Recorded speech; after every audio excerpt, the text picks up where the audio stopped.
नमस्कार विद्यार्थी मित्रांनो, आज आपण इयत्ता 5वी स्कॉलरशिप मधील मराठी विषयातील वाक्याचे भाग हा घटक अभ्यासणार आहोत। सर्वप्रथम आपण वाक्य म्हणजे काय हे समजून घेऊया। शब्दांची अर्थपूर्ण मांडणी म्हणजे वाक्य होय। या वाक्याचे दोन भाग पडतात, एक उद्देश भाग आणि दुसरा विधेय भाग। उद्देश भाग म्हणजे काय तर वाक्यात ज्याच्याबद्दल सांगितले जाते ते उद्देश असते। क्रियापदातील धातूला नारा, नारी, नारे असा प्रत्यय जोडून प्रश्न विचारल्यावर जे उत्तर मिळते ते उत्तर म्हणजे त्या वाक्याचा उद्देश भाग असतो आणि उद्देशाविषयी माहिती देणारे शब्द देखील उद्देश भागात येतात। आता दुसरा भाग आहे विधेय भाग।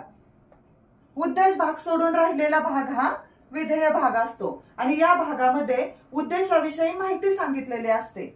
आता आपण उद्देश भाग म्हणजे काय आणि विधेय भाग म्हणजे काय हे उदाहरणाच्या सहाय्याने समजून घेऊया। उदाहरणार्थ, माझे वडील कोल्हापूरला गेले। या वाक्यामध्ये क्रियापद काय आहे तर गेले। जाणारे कोण? वडील।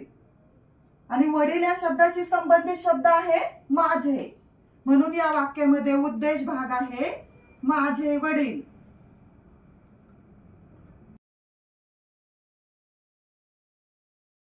या वाक्यात कोणाबद्दल बोलले आहे तर वडिलांबद्दल बोलले आहे आणि क्रियापद आहे गेले। जाणारे कोण? माझे वडील, म्हणून या वाक्यामध्ये उद्देश भाग आहे माझे वडील। आणि उद्देश भाग सोडून राहिलेला भाग हा विधेय भाग असतो, म्हणून विधेय भाग आहे कोल्हापूरला गेले। उदाहरण आहे, दिल्ली ही भारताची राजधानी आहे। या वाक्यात क्रियापद आहे असणारे कोण तर दिल्ली। वाक्यात कोणाबद्दल बोलले आहे? दिल्ली या शब्दाबद्दल बोलले आहे, म्हणून येथे वाक्याचा उद्देश भाग आहे दिल्ली।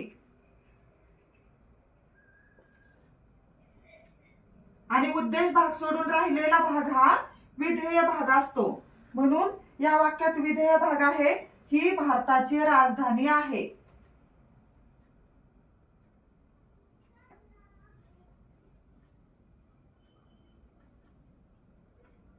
पुढचं उदाहरण आहे, देवांगीने सुंदर गीत गायले। वाक्यात कोणाबद्दल बोलले आहे तर देवांगी बद्दल बोलले आहे, म्हणून या वाक्यामध्ये उद्देश भाग आहे देवांगी।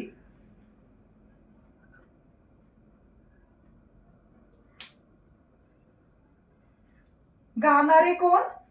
देवांगी, म्हणून येथे उद्देश भाग आहे देवांगी। आणि उद्देश भाग सोडून राहिलेला भाग हा विधेय भाग असतो, म्हणून सुंदर गीत गायले हा आहे विधेय भाग।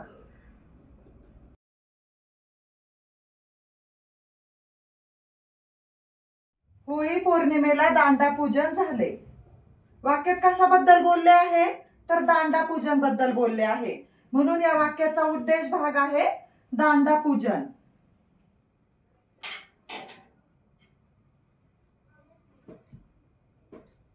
झालेले काय तर दांडा पूजन, म्हणून वाक्याचा उद्देश भाग आहे दांडा पूजन।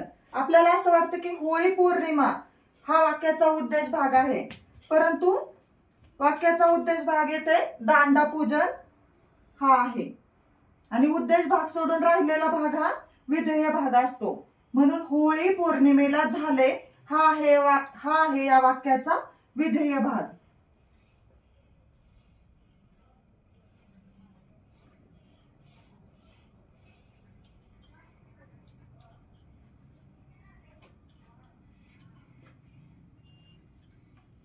पुढचं उदाहरण आहे, छान पाऊस पडला कोल्हापूरला आज। या वाक्यात क्रियापद काय आहे? पडला। पडणारा काय? पाऊस। वाक्यात कशाबद्दल बोलले आहे तर पावसाबद्दल बोलले आहे, म्हणून येथे उद्देश भाग आहे छान पाऊस।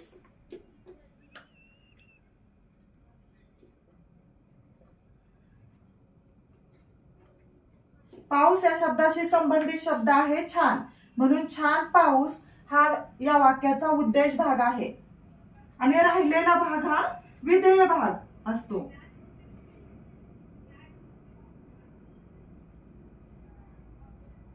विधेय भाग आहे पडला कोल्हापूरला आज हा या वाक्याचा विधेय भाग आहे।